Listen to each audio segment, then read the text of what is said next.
The BBC is reportedly set to downsize its workforce significantly. The FT says that around 1 in 10 jobs are expected to go. Our arts and entertainment correspondent Katie Spencer has more. Katie, this story just broke just a few minutes ago. What more do we know? Yeah, look, I've been speaking to my contacts at the BBC, and from what I've been told, senior leaders were actually briefed on this, on what's going to be spoken about in this meeting this afternoon, this morning. I've also seen the note that was sent out to all of their staff on Monday of this week, talking about the fact that they were going to hold this meeting, saying that actually a number of staff had come to them, saying the interim Director General saying that they'd felt very unsettled by the comments that outgoing Director General Tim Davie had made a few weeks ago, saying that further savings were needed.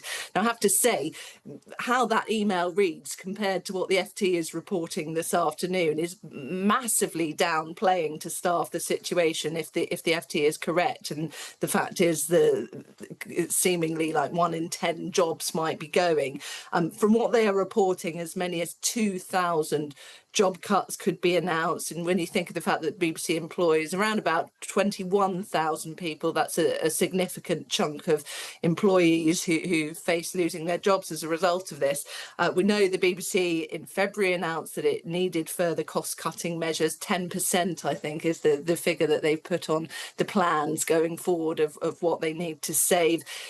Over the last few years, it has undergone a massive cost-cutting exercise in order to bring its costs down, because, of course, as a taxpayer service, it has to be answerable to us taxpayers and prove that it is providing value for money. But it has really sort of taken a lot of the fat from the bone already, so it's going to be hard to see where they can make these further savings. This staff briefing is taking place this afternoon. The BBC has previously spoken about the fact that over the last 3 years that it's made about £500 million worth of savings, but it does have to get the costs down even further. I think we will see within the coming hours exactly how tight a situation financially this is for the BBC. What you have to consider as well, this is all before Matt Britton comes in as the new Director General, and I think it's safe to say that he will be joining the corporation on March the 18th to an atmosphere of staff feeling incredibly unsettled by these financial changes, and this backdrop of really people feeling absolutely sort of fed up and overworked within the BBC.